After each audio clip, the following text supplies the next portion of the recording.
All right. Speaking of redundancy, have you gotten into any rock climbing since being in Boulder, Colorado? No, I'm hiking pretty much every day. That's good. Because where I live, I'm 10 minutes to a trailhead. So literally like I walk 6 blocks and I'm just on dirt.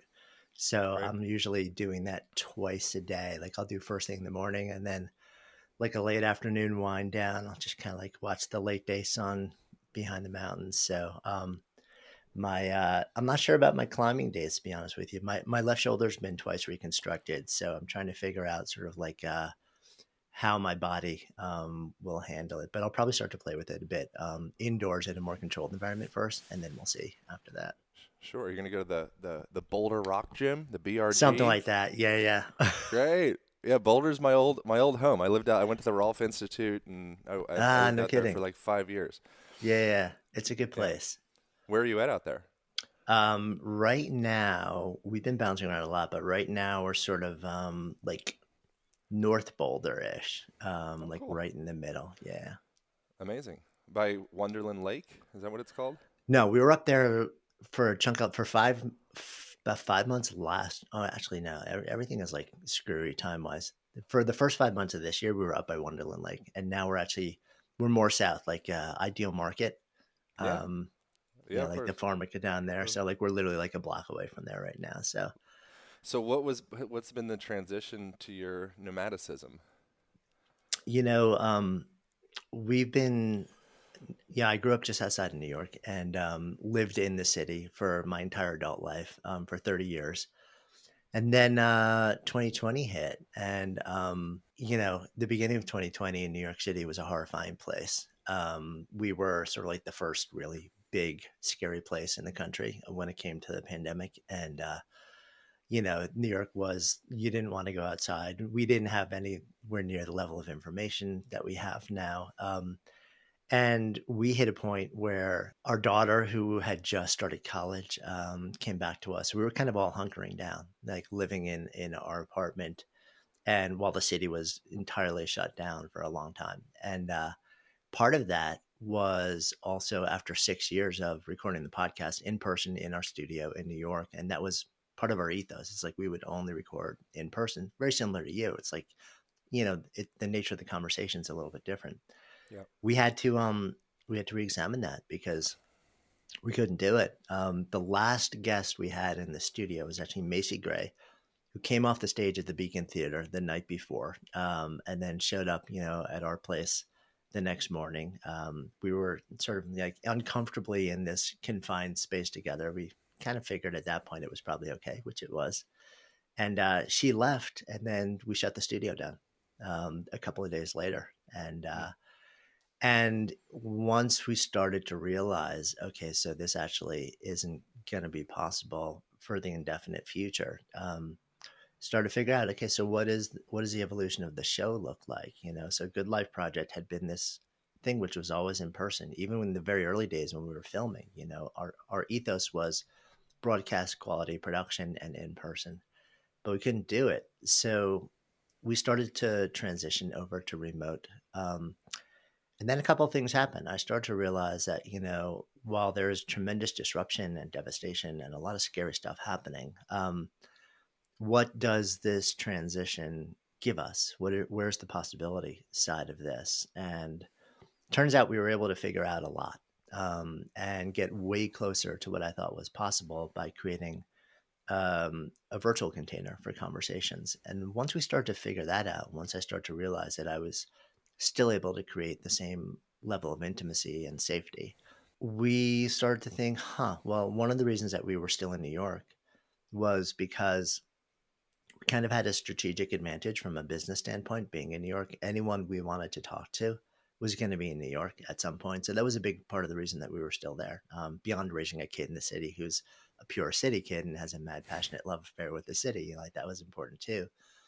And once we realized that we actually could do what we want to do, and we didn't have to be tethered there. And at the same time, it's really expensive to live in New York City, and we were paying to live in a city that was not the city that it was. We decided to run an experiment. So at the end of September, we let go of our apartment, which we loved and had been in for a long time, and and headed out to Boulder, Colorado for what we thought would be 2 to 3 months, just kind of like kicking around, get some fresh air, live outdoors, and be out of the confines of that particular space. And 2 to 3 months turned into 4 or 5 months, turned into 9 months, turned into me handing over my New York driver's license one day and getting a Colorado driver's license, which was mildly devastating to my identity. um, Yeah. and I remember when she sort of like took my New York license at the DMV in Colorado, and she like took a big punch and just like took a chunk out of it. She's like, basically, okay, so this is inactive now. And I was like, wait, what? You can't have two different licenses from two different states. And she's like, nah. um, and, uh, and yeah, that has transitioned into us being out here. So as I talk to you, like we are sort of like officially Colorado residents, and we're going to figure out what the future looks like from here. But there's an amazing amount of grace that's come along with it. A lot of disruption, a lot of getting used to being in an entirely new space. But I love nature, and my favorite thing is to move, in nature. Yeah. So just knowing that I have the ability to literally, if I'm recording, 2 interviews in a day, which we'll sometimes do on a production day, I can wake up in the morning, be on a trail, then sit down, and be in production mode, and then go back out, clear my head, go for like a nice hike or scramble on some rocks, and then come back. And it's kind of, there's a lot of blessing around the transition. We're still trying to figure it out in a really Yeah. big way. Um, Yeah. and the community here is incredible too. It's there's so much creativity and innovation going on, so it's kind of fun to be a part of that. Yeah. There's a bunch of things that stand out with that. The one is, I think, pre March 2020, whenever that was, there was much more of an illusion of certainty with, me and, likely you and a lot of people.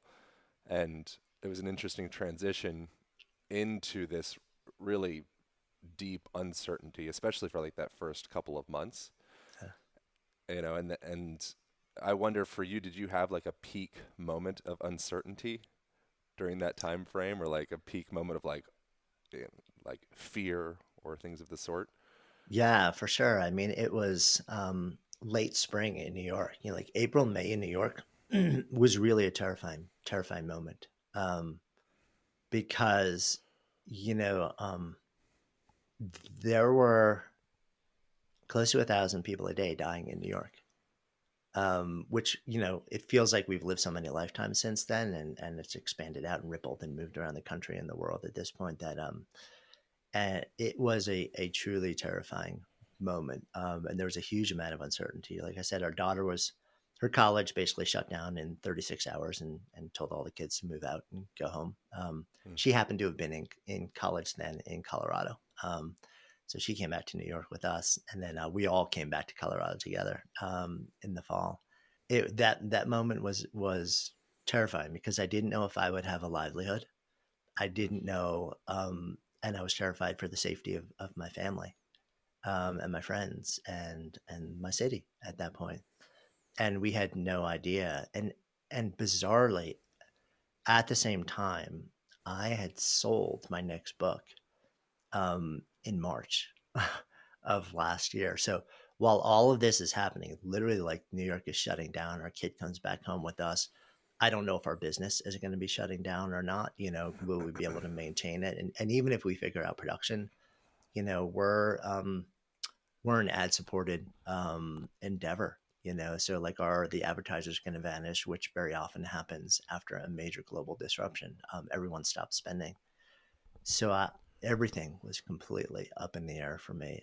And like I said, at the end of February, we started shopping my next book. And the first week of March, we're having meetings with all these publishers in New York. And on a Monday, we're hugging. On a Tuesday, we're handshakes. By Wednesday, we're elbow bumping. By Friday, it's like uncomfortably bowing across the room because nobody knew what the deal was. So fortunate. There was great interest. The book went to auction and sold the following week. And so it was this really bizarre, I was going to say like a dual state of like joy and amazement and excitement. and also abject fear and just living in a place of profound uncertainty all at the same time. And then knowing that I actually and had the privilege to sit down and go into my creative cave and work on a book that was really close to my heart. So it was a lot of spin and a huge amount of uncertainty, and the stakes in almost every domain were really high. So it wasn't like low grade uncertainty and low stakes. Everything was kind of like dialed up to 11. Yeah. Did it change your your story of your identity? Obviously, you changed from a New Yorker to a That, Coloradan. I think yeah, that that was that's the big. yeah. I mean, I think that that's we that our safe place is this is kind of like the castle that we've built and the story that we've built around ourselves, and to tear that down or even start the process of disassembling typically is followed by a contraction and a resistance. And then eventually, depending upon the level of demolition, there will likely come some level of a surrender, and then from there it's like, okay, well, the door closes. Now, inevitably, other doors will open, even though going into as the door is closing, like, there's no way, this is it, this is over. Yeah, yes to all of that, Yeah. and sometimes we step into that place of our own choice. We're sort of like, you know what, I'm not happy. There's no sense of meaning. I'm disconnected from what I'm doing or the place that I am, and we make a decision to dismantle our current reality and then hope we can figure out how to rebuild it so it's better. This wasn't a voluntary decision. This was basically like, hey, you're thrown into this. I mean, on the one hand, the book was a voluntary decision. Like we proactively went out and did that, but every other part of the circumstance was not what any of us had planned on. And in the middle of it, like I had like really genuine concerns for the both the mental health and the physical health of me and my family. Hmm. And I had no sense of control. One of the ways that we move through windows of high levels of uncertainty where the stakes are high is if we can somehow find a locus of control. Like we have some belief that even like a tiny bit of it, we have a sense of agency over. And, I had that with my creative process with the book. I felt like I entirely lost it with the podcast until we figured out how to reimagine our production. And in terms of physical and mental well being, that was out the window. I was like just complete state of surrender. Hmm. So in a way, I think actually having the book and knowing that that was one thing that I had a substantial amount of control over, it was probably what I would term a certainty anchor. A thing where I knew I could wake up every day and there was something that I knew that I was working on. I knew I was on deadline. I knew how to do it because this is not my first book. And it kind of made me, I think it was a bit of a blessing. There was some, like fortunate timing in there, whereas like as everything else was falling apart, I had this one thing that I could keep returning to. Hmm. I mean, I think that that's a sensation that I've experienced quite a bit, a sensation of in my life in general, sensation of aimlessness or a sensation of, lack of stability. Um, and it's a really lonely, uncomfortable sensation, and then something else will pop up, and then you feel good for a little bit, and then, that those feelings will creep back in. I think that uh, the lockdowns was like a very acute example of something that is lurking in the background of most people's lives in general. And then that sensation of a lack of certainty or being out of control, it's like now all of a sudden it's on the forefront. And I wonder for you if you have any in your own experience, like ways to re-find that anchor. Is it just find something that, like, how do we find passion in the first place? I think it's a lot of pressure. The sensation of like, you got to find your passion. Like, I don't know what the hell my passion is, man. You're Uh, stressing me out with this passion talk. I'm with you, and I'm also not.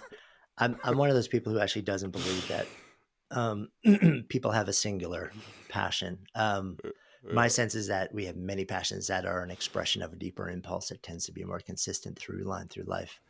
Yeah. Um, but yeah, like in the middle of that, for me, it was another huge certainty anchor for me has been my practice. I'm a meditator. So I wake up every morning and like clockwork, I sit for 25 minutes and then I do a breathing practice. And that, you know, I'm actually really thankful that that practice had been in the making for a decade before all of Right. this, because I think it would have been way harder to begin given the volume of spin that was happening in my head. Whereas actually, the fact that I like actually started into it in late 2010 was something that it allowed me to turn to it, and I had the skill set and the practice to dial down a lot of the spin in my head and basically like wake up, find a state of relative calm, and then put my head down and do the work I needed to do. Hmm. Yeah. Yeah. There's in your most recent book, Sparked, I think it's a really beautiful manual of sorts for navigating people into kind of like repositioning their focus. And I think sometimes we're the incorrect tool for we're not the right tool for the job, and we're kind of trying to force ourselves into that position because that's what we were told we were supposed to do. We're supposed to be a doctor or an accountant or whatever the story of success that's been built up all of our lives. We're like really slamming that, we're on the throttle in that direction, and it just doesn't feel right. And I think oftentimes that leads to midlife crises and people doing crazy things at some point. And um, how did you come upon that idea in the first place? And if you could break down a little bit about the archetypes Yeah, and the yeah. book. No, happy to. So I've been fascinated with this question of what it means to live a good life for really my entire adult life. And it's funny. I was reflecting recently. I'm 55, but when I was in college, I had no idea what I wanted to do, what I wanted to study, and for a chunk of it, I actually thought seriously about psychology and performance psychology because I've always been fascinated by human potential and why we make the decisions that we make or not. I don't remember. I was trying to remember why I walked away from that because I think it actually would have been a really rewarding pursuit for me. But the question has been in me for my entire adult life. I don't know why. It just has. I've been drawn to it, and it's led to different businesses in the health and wellness field. It's led to over the last decade, like producing Good Life Project and writing books that in different ways touch down in it.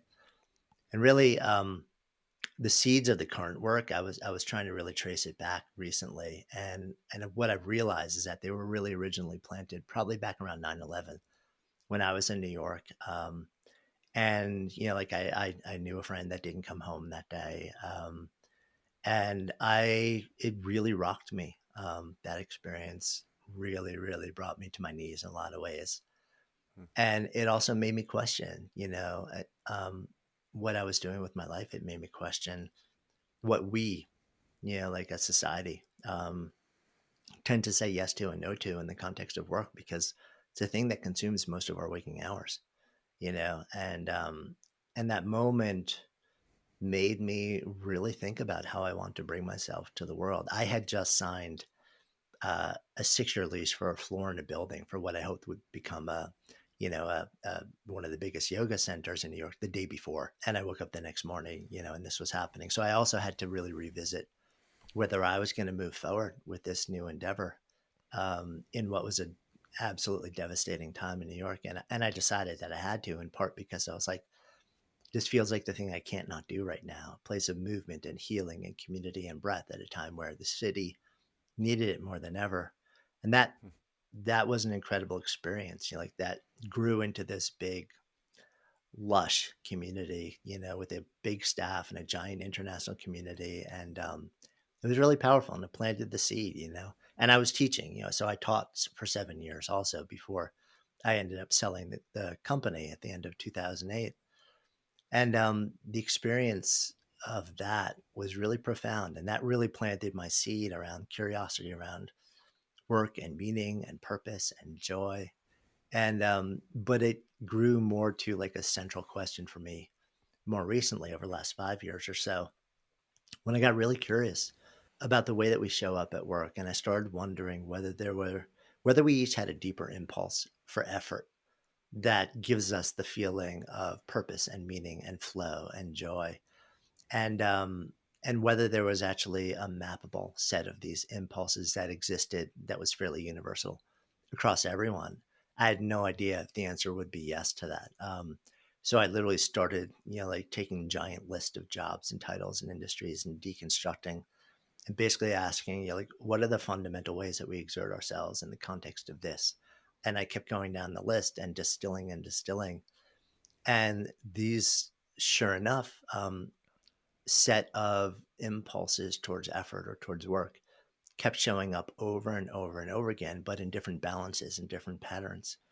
And I started to realize that these things existed in nearly all jobs and roles and titles, and also in people. And then I started asking everybody, once I identified these impulses, how they were showing up in their lives and gathering a lot of just like personal data around it. And I started to also realize that each one of these impulses, and there are 10 of them, they each also have a unique set of behaviors and quirks and tendencies and preferences that tend to wrap around them that form archetypes. And I started calling them Sparketypes because it's kind of a fun way to say the archetype for work that sparks you. Um, and then I wanted to be able to test and validate or invalidate these at a much higher level.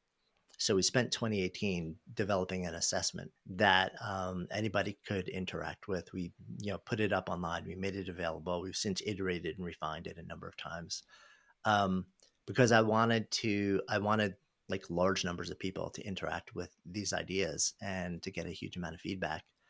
And when we came out of beta with that assessment, the response was incredible. We're as I talk to you now, probably closing in around 600,000 people have taken the assessment, over 30 million data points derived from it, and a mountain of stories and use cases and applications. So we have really fascinating quantitative data and qualitative data that have gone into understanding, validating, and refining these archetypes and all the different patterns we see wrapped around them now. And it's been incredible to see how people are interacting with them and sharing the Sparketypes, and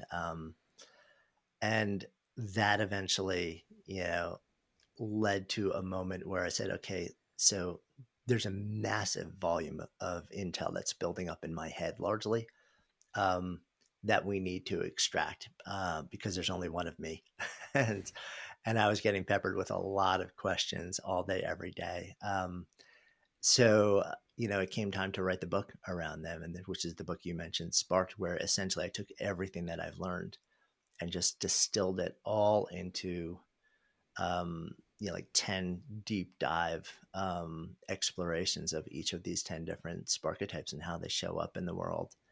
And it's been incredible to see that go out into the world now. And I've worked with over the years now everyone from the executive leadership team, at a global enterprise with 250,000 employees, to startups, to see how these things apply in the context, both of just individual personal expression and also leadership and engagement and all those different things. And even personal relationships now, we're getting all these stories back. People are saying, hey, yeah, I took the assessment and then I like read all about it. And then it landed so true that I told my partner, and then I told my whole family, or I told all of my students if I'm a teacher, because, go take it and then let's share, because we'll have the ability to really know ourselves much more Yeah. differently and deeper, which is so the way that it's expanding out, the ripple, which I like never expected, has been really profound to see over the last couple of years.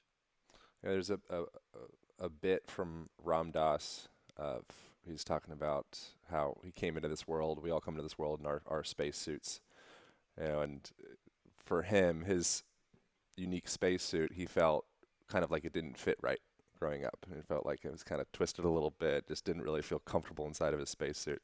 And then people would talk to him and they'd give him compliments and say, "Wow, that's a really nice suit, man. Great suit." And you have this reflection about the story of your suit. And then, he goes to see a psychoanalyst and he says, if you pay me a pittance, then I'll teach you how to wear my suit. And he kind of gives you these new stories about who he's supposed to be. I think that there's really deep health, mental, emotional, physiological, cellular implications to being in the right place.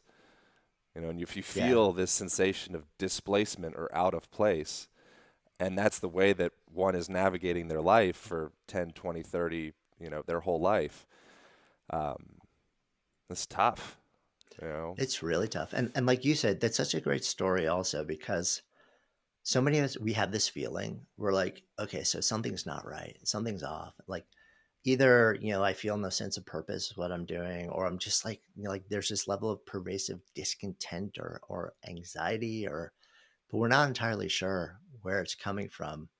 So we keep swapping jobs and titles and roles and industries to try and figure it out.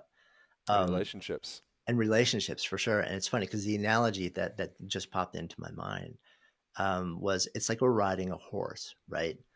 And the horse is going really fast towards some predefined endpoint, very often, which we didn't set in motion, but we're on the horse. And we keep trying to change the saddle as we're riding it and wondering why like we're not feeling any different because like the problem is we're actually on the wrong horse, Yeah. but we think it's the saddle. So, and which is the surface thing. It's like us trying to swap jobs and locations and relationships, never realizing there's actually a deeper misalignment, that's going on. And we can swap all the other stuff and maybe it's a little more comfortable. Like, hey, maybe if I have a really plush saddle with some like gel in it, like it's gonna be okay. But at the same time, it's just never going to give us the feeling that we want. It Yeah. may take a little of the friction away, Yeah. but it's never going to drop us into that place where we feel like we're actually doing the thing we're here to do. And that discontent, that malaise, that unhappiness, that lack of meaning finally resolves. Yeah.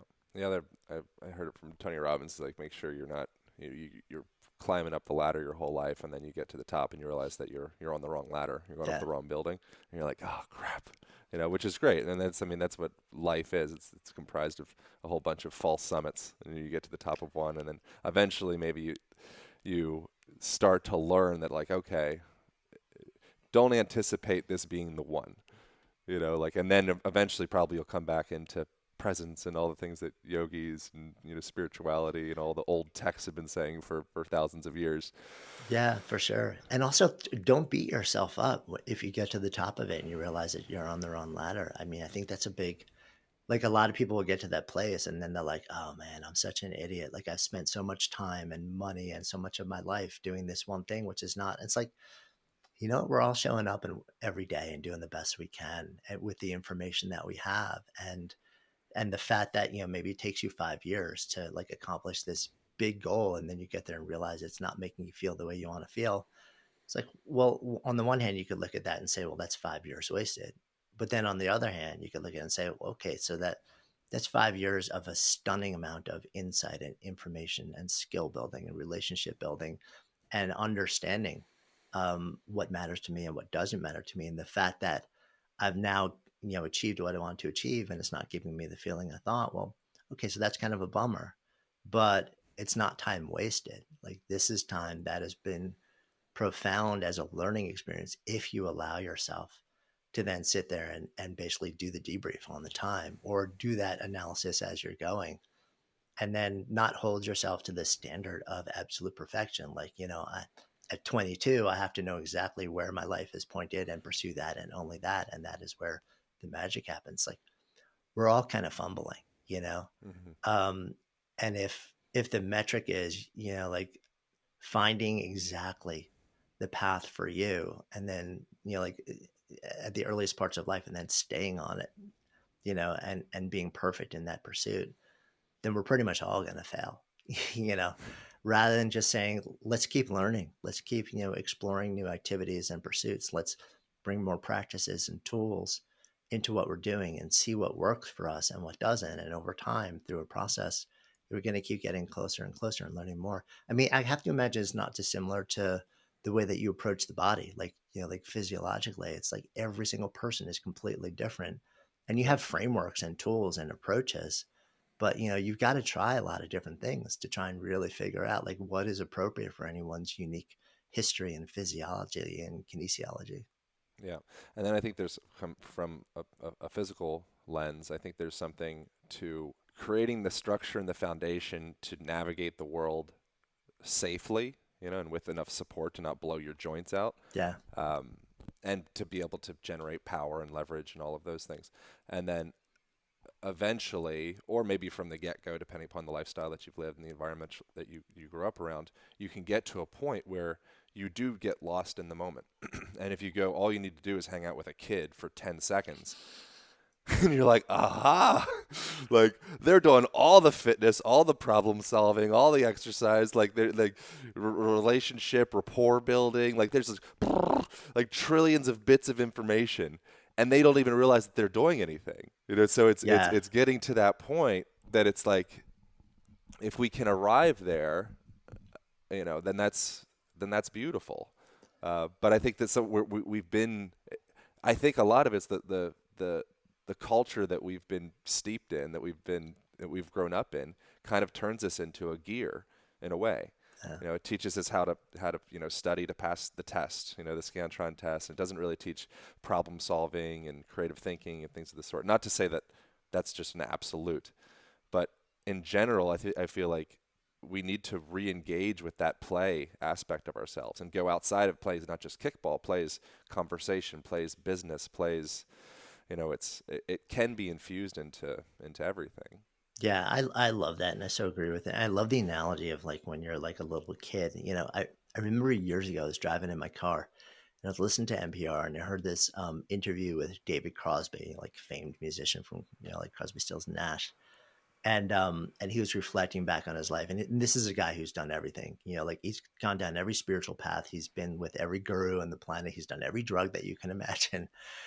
And he's basically like, and he was reflecting is like literally, I'm not going to get the language right, but what effectively he said, I've learned more about how to live my life from watching, like toddlers play for 15 minutes than I have from like the wisest guru or teacher or experience in my entire life. He's like, Sure. because you watch them and like as a general rule, they're fully present.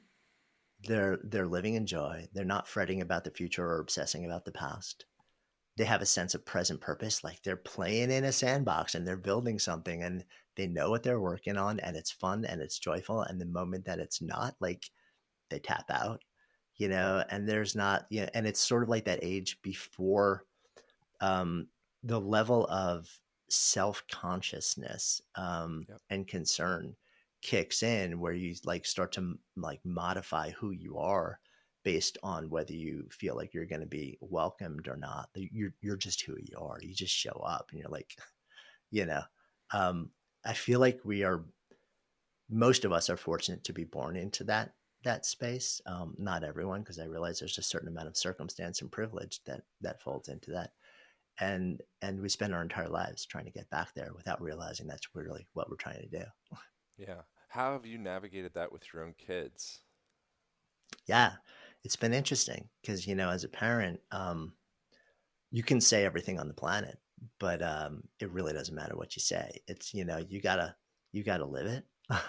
You gotta model the behavior because kids. We have one daughter; she's 20 now, and and it's all about watching how you live. It's the same with me and my parents. Like I think it's pretty much any kid and any parent. Doesn't matter what you say. Like show me that what that like that something actually is important. So we've tried to model a lot of our values and a lot of our beliefs and a lot of the choices that we make, and then not exclude her from that. So I'm a lifelong entrepreneur. During her lifetime, she has seen me run a yoga studio and teach yoga, lead retreats globally, exit that, become an author, write books, speak, produce media, launch a series of different companies like in the media space. And she's seen all the different iterations, and we have brought her into it a lot. Like, not to the point where, when you're struggling as an entrepreneur, um, it would make her feel unsafe, but we also allow her to see the fact that it's not always easy. you know and even Yep. if you feel like you're doing something that really matters to you and that you're on point and you care about what you're doing, just because something is well aligned doesn't mean you're not going to work hard. Yeah. And it doesn't mean that you're not going to have challenges and roadblocks and stumbles that drop into your path and really rock you. Um, and that you're going to have to figure out how to move through them, and Yeah. that you're going to have to figure out how to do it in integrity and sometimes walk away or shut things down.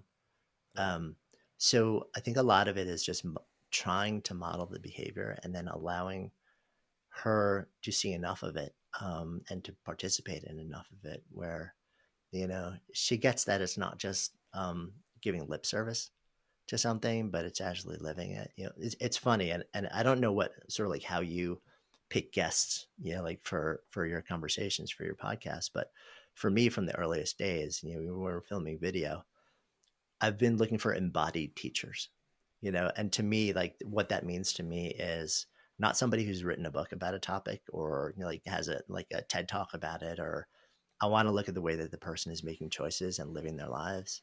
And like something about the way that they're walking through their lives is saying to me, oh, they figured something out. And I want an opportunity to sit down with this person and ask them questions so I can kind of get a beat on what they figured out. Yeah. Um, so for me, it's always about embodied behavior rather than just sort of like intellectual knowledge, because I think a lot of people can be experts in particular domains. Um, but if they don't actually, if the way that they move through life um, is in contrast to that, then it reads as pretty profound cognitive dissonance, and I have trouble believing what's being uttered. And I think it's the same thing with parents. So Yeah. It's yeah, it's that congruency that I think it's like that leads to almost like an effortlessness in life. Um, and I just got back from a conference where they were talking about longevity, and they mm, all want to live to 200 years old or 150 yeah, years old or whatever the thing is. And I haven't met a person in that space that I've been really impressed with the way that they show up. Not to disparage them or anything like that, but I feel like there's a lot of like maybe a little bit of negotiation with their relationship with their own transition out of this body that could be had. But I think that the conversation that's not had enough is that sensation of congruency in your mind and in your body. And if you can have that relationship where it's like, yeah, you're not trying to be. Like anytime you're trying to be, you're literally expending caloric, mental, emotional energy on that trying to be yourself. yeah. I agree with all of that. It's funny as you were saying that, and I think this ties into like the toddler thing that we were talking about, like learning from kids. This thing popped into my head. I just like this thought dropped into my head, and I'm like, you know what? We're born, and then from the moment we become self-aware, which generally happens like 5, 6, 7, 8 for most kids, um, we spend so much of our waking energy trying not to die rather than trying to fully live. Right. Yeah. And then it's such a beautiful thing to have those moments of there's something poetic or maybe like even medicinal about being the sensation of feeling like I'm almost like being annihilated. And that's the thing that's been told in every, Joseph Campbell's hero's journey, Yeah. Jesus Christ, like it's repeated over and over again. Like you come to that point where you're crucified, metaphorically crucified, and then there's Yeah. this opportunity for rebirth. But you're terrified of the sensation of the initial death. But the initial death is what allows the rebirth, and it's like this whole, you know, it's a whole Yeah. cycle. I mean that, and isn't that what the pursuit of, security is, Absolutely. we're just holding on for dear life, basically. It's saying, and I like, trust me, I get it. Like, I have a family, so I want to provide like whatever illusion of security I can create. Like, I'm grasping onto. Also, I'm human. Sure, me too.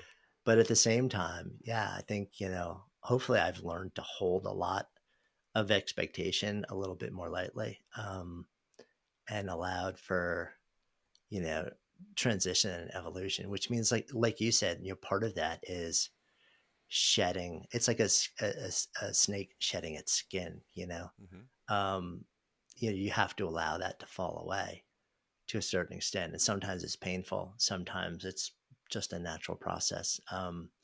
But the fear of that, a snake is probably not super conscious of, like, okay, we're molting. Human beings, we're like, oh, hell no, I'm not letting this happen. Yeah. And so how does this come into, I think oftentimes I get into like metaphysical weeds of what's, what's going on, what's really going on here. You and me both. And yeah. And I'm like, hold on, how does it actually relate to my life? And so I wonder, coming back, like, how does this kind of metaphysical conversation start to land tangibly back into showing up in a better way in relationships and showing up in a better way in your work and Yeah. having greater ease in your life? Yeah. So I think it comes back to um, starting from a place of self discovery. Mm, It's there. I'm not aware of a degree program in college that's basically, like, okay, so here's your BS in self discovery. um, yeah, we're taught domain expertise, we're taught process skills, systems, but there's very little attention given to actually self discovery and self awareness, which is funny to me because how can you make discerning decisions as an adult if you actually don't understand why you're saying yes or no to something, and whether it aligns well with the fiber of your being or horribly, you know um so a lot of my focus has been on, like, okay, so let's deepen into that process of self-discovery. So I think, like, a lot of what we're talking about is um to do the inner work, and not even instead of, but to do the inner work alongside of whatever outer exploration you're doing. So if you're in a moment where you're sort of in reimagining, which so many people are, that according to a whole bunch of different studies right now, anywhere from 25 to 50% of the people are quitting their jobs. yeah, Many of them without actually knowing what they're doing next. Um, and people are like, well, why is this happening now? And I'm like, how could you not think this would be happening now? And people are like, well, like, there's this, everyone's pointing to these new circumstances that are, like, supposedly behind this massive desire to do something different. And I'm thinking to myself, well, sure, those things matter, like working from home, changing the workflow, the circumstance, the environment, and all these different things. But fundamentally, underneath that, there has been a level of existential discontent and borderline burnout that is not new.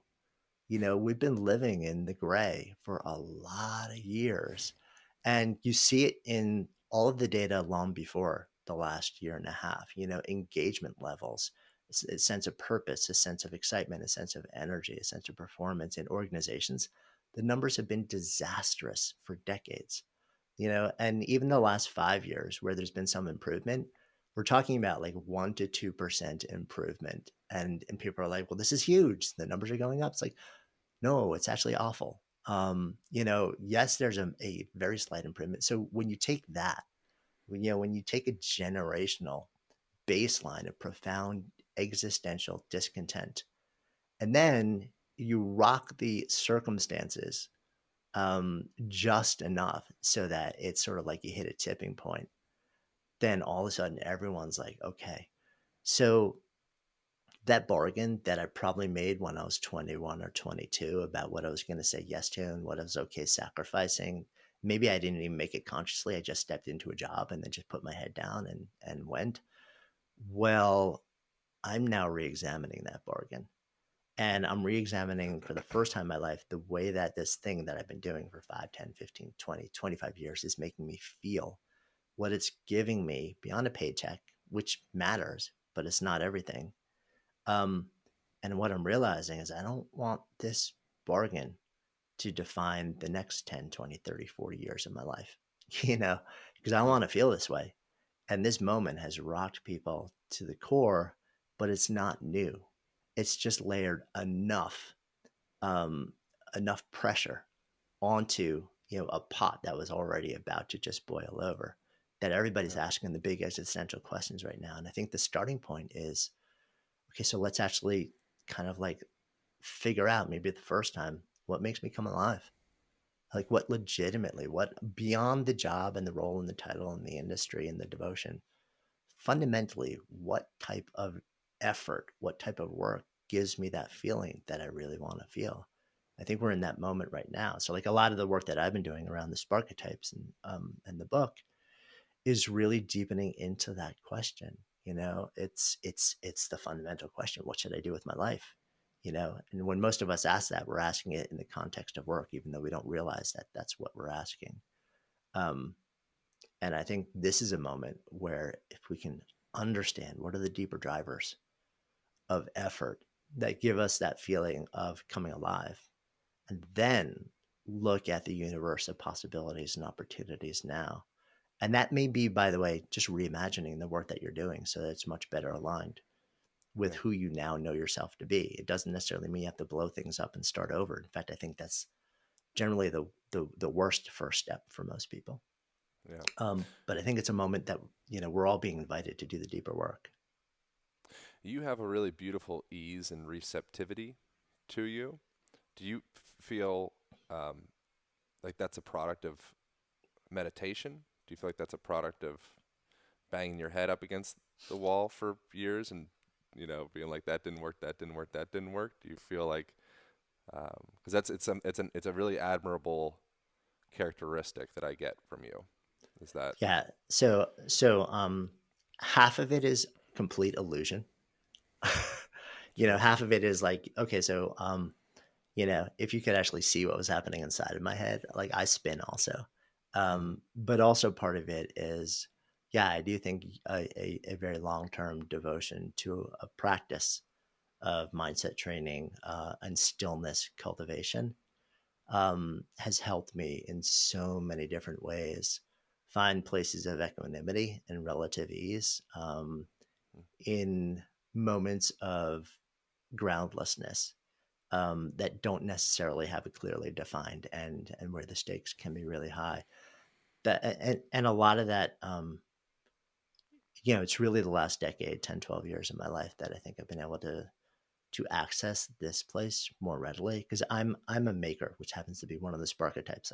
From the time I was a little kid, I open my eyes, and the fundamental impulse is to make ideas manifest. It's the process of creation, and I've been building stuff from the time that I was a kid, and as I get further into life, the stakes tend to rise, whether it's a company or a brand or a book or like a media property or a show, whatever it may be. When I'm a kid knocking around duct taping together bicycles, it's not a big deal, although I may end up like coming home with scrapes when the bike falls apart when I'm jumping the rock at the end of the block. But, now if I build a business and it blows up and, I've got a family to take care of, that's scary. Yeah. Um, and there have been moments where I've danced with that. So, but I think for sure developing a practice and having both long-term tools in terms of a mindset practice and also more intervention-based tools to come back to baseline level of ease, like breathing.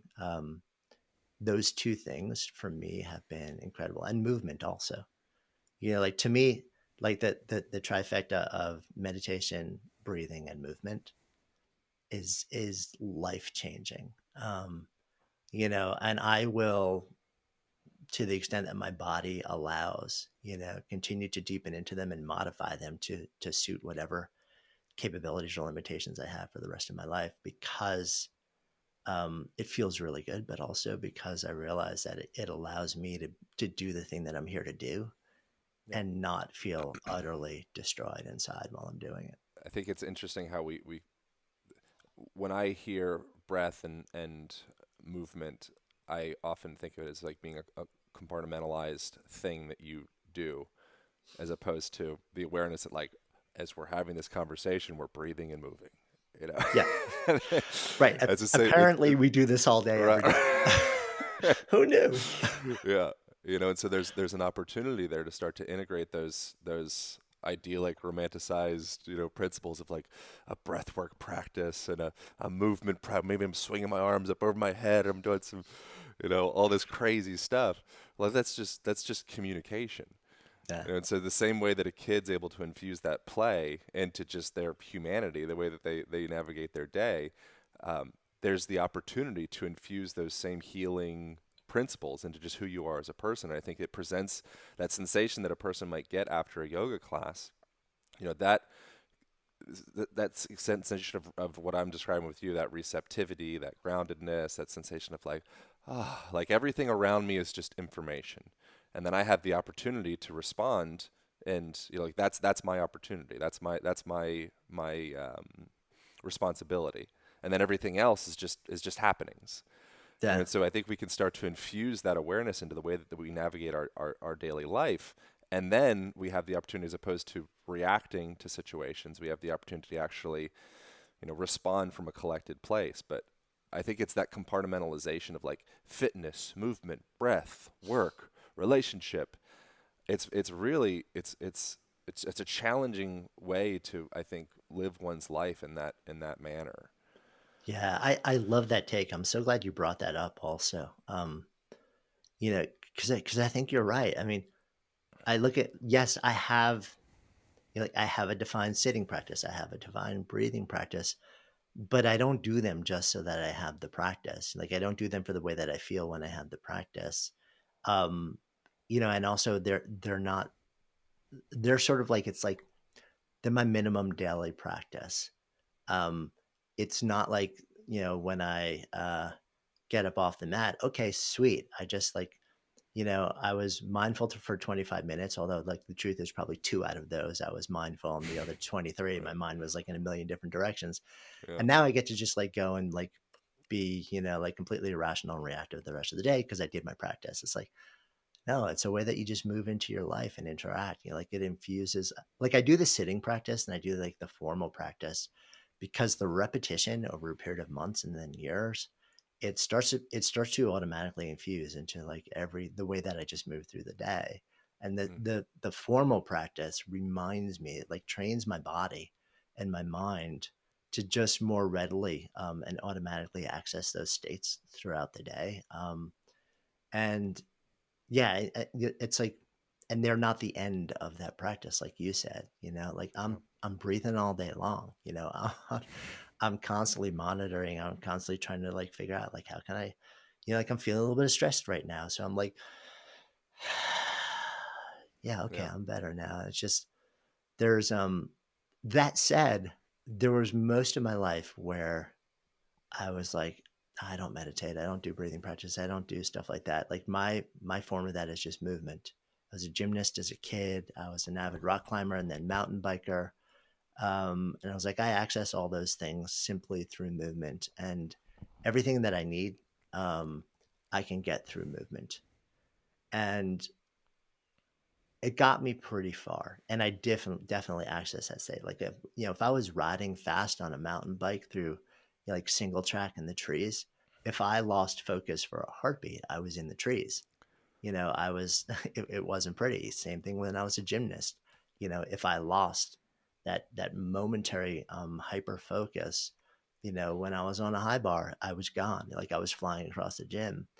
Um, but what I've learned over time is that, for me at least, movement alone gets me to that place in really profound ways. But a formal sitting practice or a formal dedicated practice adds to it in a way that is different, and complementary to just a purely movement fueled practice where hyper focus and attentiveness and awareness is mandatory in the activity itself. So I think there's like a really interesting interplay between a formal practice and just living your life infused with movement and with breath and with mindfulness and awareness. I think they play together really nicely. And the real magic happens when you allow it all. Did you say what time did you say you have a heart out? Was it now? Um, I can go like another 10 minutes or so. Actually, it's Okay. like be Well, like we'll 11:45 my time. yeah, Yeah, we'll wrap up in the next cool, cool. nowish anyway. Um, yeah, I there's a quote that comes to mind from Viktor Frankl as something along the lines of those that if you lack purpose in your life, you'll just be perpetually seeking pleasure.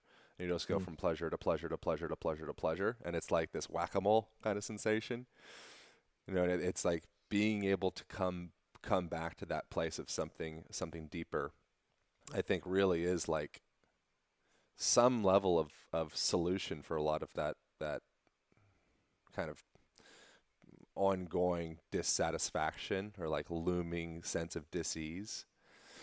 And I just so greatly appreciate you presenting a tool for people to be able to start to dig into that aspect of themselves, because I think it's, from like a fitness or health perspective, I think we kind of get a little bit mired by exercise, and being like the thing. But I think that's, if you really examine your life, what you do in your life is you work.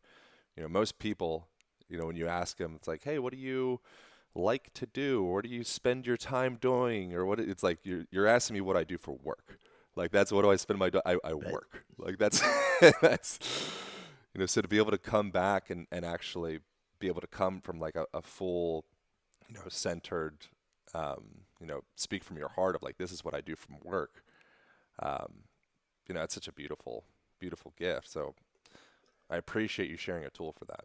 Yeah, I mean, it's been amazing, for me to dive into it. And when I start a lot of these projects or research endeavors, it's generally, like because I'm curious and I want to apply it to myself. I want to understand what's happening underneath the hood of my own life. And then it rolls out into other people, and then it becomes things that I make. But for me, just knowing, um, that fundamental impulse for me is the process of creation. And what's funny is for when most people find out what their Sparketype is, and like they take the assessment, it's freely available for anyone online. So when they find out what it is, they will all of a sudden start to link a whole bunch of different things together. They'll be like, oh, so this is why this made me feel really good and alive, and this is why this wasn't working. Or maybe I'm diagnosing like the job that I have right now and realizing that with this overlay, well, of course, like I literally have zero opportunity to express this intrinsic impulse that gives me the feeling of meaningfulness and purpose and joy and flow. And where this other thing I was doing 5 years ago, it was like all about that. And that's why I felt so amazing. It allows us to not just know ourselves better, which is cool. Like it's fascinating to be able to sort of have language and say, oh, this is a really powerful impulse that's been inside me my whole life. Now I know what it is. I know how important it is. I can describe it to other people because I have language around it. But the more important thing for me is it lets you make better decisions. It seeds discernment. So for all those people that we've been talking about that are in this moment of their life where they're re-examining, like how am I going to show up at work? What do I want from my work beyond a paycheck, beyond status, beyond prestige, beyond benefits? It lets you know yourself on a level that allows you to discern what's going to give you that feeling, and better say yes or no to a job or a new project or a new team, or reimagine what you're doing, in a way that gets you closer to that feeling. Right now, I think we need that on an individual level, Yeah. but I also think we need it in society writ large. We got a lot of wicked problems, and we need people showing up, motivated to do astonishing work for no other reason than it's the thing that they're here to do, and functioning on a level where we can work together and perform at our best and as our best selves, so that we can solve a lot of what's going on in the world. We can figure out a way forward together and collaboratively. So I kind of feel like right now, yeah, this matters on an individual level, but it also matters on a global scale. Like whether it's the Sparketypes, whether it's like different tools, like go learn all. Like explore whatever is available to you, just so that you can get more pieces of the puzzle to Yeah. understand what makes you come alive and how you can show up in that way where you're fully lit up, because you need it as an individual, but on scale. We just need people to be functioning closer to that baseline more than ever. Yeah. And I think it's such a beautiful um, connection of the impact that it has globally, which I don't think you meant this from an environmental perspective, but I think it would even trickle into that, because if there's an alienation or separation from your relationship to your body, that will trickle into your work and trickle into your relationships and trickle into your relationship to the body of the planet or the rivers nearby you, or and if you have an alienation from your work, then like an alienation anywhere is an alienation. It'll start to seep out everywhere else. And so any place that we can gain an anchor, to use the same language you're using to start the conversation, of something that, like, we can really care about, I think that becomes contagious. It moves through the rest of the system. And work is just, it's just such a huge aspect of our lives. So to really, it's worth putting the energy into examining and saying, does this light me up? Because this is, how I'm going to spend 3/4 of my life. And if it doesn't, it's at least worth an assessment. Yeah. And by the way, even if we're not talking about like the thing you get paid to do, it's like some people, the primary form of work is a central role or devotion. You could be a parent or a caretaker or a companion, Yeah. and that's the central thing that you do. It's still work, Mm-hmm. So when I use the work, I'm talking about it almost more like a physics level, where like anything that requires you to exert effort towards some sort of like desired experience. And for a lot of people, that it's a blessing if this is the thing you get paid to do. But also, you may spend the vast majority of your time in a particular role or devotion where it's not actually your job, but it is like essential to who you are, and it is truly work. It is your work, and whether it's the thing that gives you a paycheck or it's your central role or devotion, having that level of alignment, like you described, just having that piece of the puzzle, there's a ripple effect, that moves Yeah. through, our physical body, our mental well-being, everything. Yeah. Thank you so much, man. I really enjoyed this conversation. This is this is a beautiful way to start my day. I feel like, Mm, I'm very grateful yeah, no, I to be able to appreciate you do it. inviting me. It's always Yeah. awesome to talk. Yeah. So people can take the Sparketype quiz. Is that what Yeah, the term for it is? yeah, To so it's learn what's Sparketype Assessment, and it's assessment. available online. It's just at sparketype.com, sparketype.com. It's Okay. completely free for everybody to take. Um, And yeah. and what would the experience for people be in that, and what would they get from that? Yeah, so the average person takes probably around 10 to 15 minutes to complete it. It's the algorithm behind the assessment actually is dynamic. So it actually is trained to kind of observe how you're answering questions, and it will dynamically change the number of questions that you get based on discernment tolerances. So it's designed to actually try and nudge you to really think. And then what you'll get from that is what we call your primary shadow and anti-Sparketype. So your primary Sparketype, think of it as your strongest impulse for work that makes you come alive. Your shadow Sparketype, you can even think of it as sort of like your runner-up, your next strongest impulse. We often see a more nuanced relationship, which is that you do the work of your shadow in order to do the work of your primary at a higher level. And then the anti-Sparketype, is the work that tends to empty you out the easiest, require the greatest amount of recovery. It's the heaviest lift, and generally requires the greatest amount of external motivation to get you to do in the first place. That doesn't mean that you don't have to do it. It may still be a part of a job or a role or devotion, but to the extent that you can um, do more of the work that fills you up and less of the work that doesn't, that things tend to feel a lot better. And even if you still do have to do some of it, either because it's part of your job or because it's actually aligned with a set of values that are really important to you, you'll understand why it's making you feel the way you feel.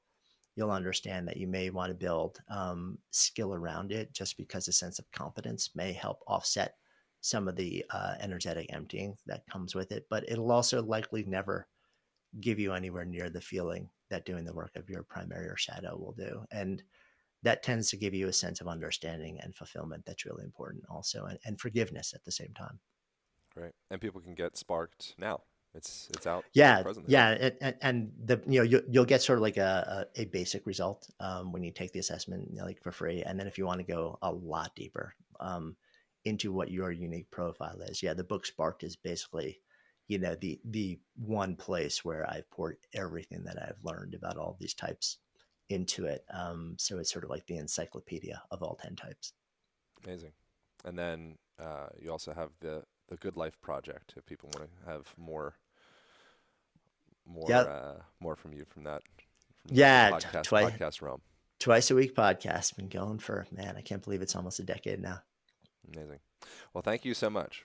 I Yeah, greatly my pleasure. appreciate I greatly appreciate this time. If you come out to Austin, let me know, and likewise, I'll hit you up if I make it out to my alma mater, Boulder, Yeah, Colorado. that'd All be right. awesome. All right. Thank you all for tuning in, and I'll see you next week.